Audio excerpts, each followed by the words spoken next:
Behind her, she heard the man roar as he raced down the yard.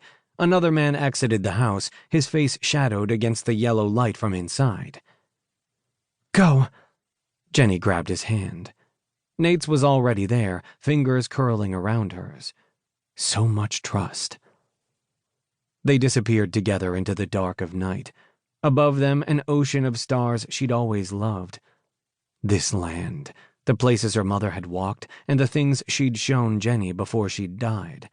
The God she had introduced Jennie to. Help us. Those men would catch up.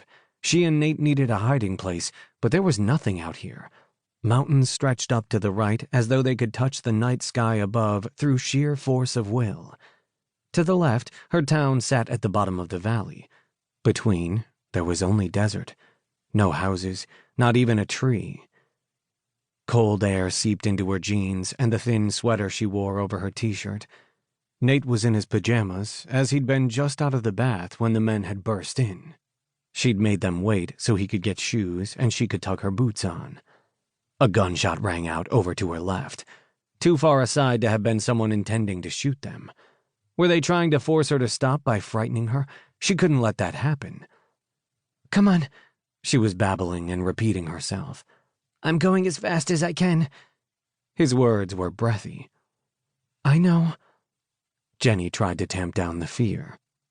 Her shin cried out with every step, shooting fire up her leg, and she thought she might be bleeding. She wanted to tell him she was sorry. So sorry. She'd worked so hard to keep Nate from the life she had lived as a child, surrounded by the worst of humanity, people who bought illegal substances and sold those drugs to whomever would buy them. Now the past had finally caught up to her. Her leg nearly gave out. She had to stop soon, or she would simply collapse. They needed a place to hide. Jennie pulled in a long breath and tried to think. Another shot rang out, far to her right. She flinched and let out a squeak. Her son whimpered, and she thought he might be crying. Her heart broke hearing that sound. Jennie stumbled. She caught herself before she landed on her injured shin and saw the shinnery oak beside her. Nate. She grasped him in a hug and rolled, ducked behind the bush. "God, hide us." "Where'd they go?" Nate sucked in a breath. She tugged him closer, wrapping her arms snugly around his little body. He tucked himself against her. Knees pulled up, hands grasping the sleeves of her sweater. She would thank God every day for the rest of their lives that she had him sleep in fleece-lined sweats and a long-sleeved shirt in winter, even though he complained he got sweaty at night. If they even survived this. A male voice said, "I don't see them." Jennie hugged her son and just breathed. "Go back to the house, get 2 flashlights and call it in." "You want to tell the boss we lost them? He'll kill us."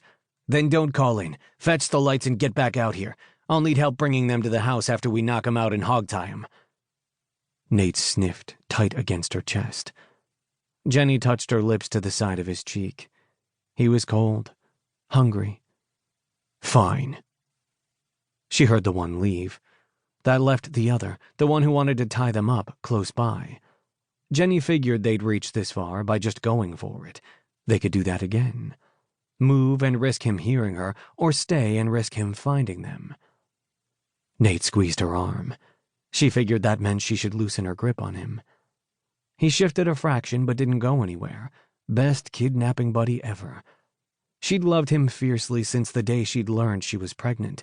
Now she thought she loved him even more. A twig snapped. They both gasped, tiny noises that sounded like 120 decibels in the night. The man moved off, circling around. When she thought he was far enough away, Jennie tapped her son's back. He shifted off her lap so she could get her feet under her and crouch, ready to spring into action and defend him to the death. And she would die. This man had a gun. Whether he intended to kill her or recapture her didn't matter.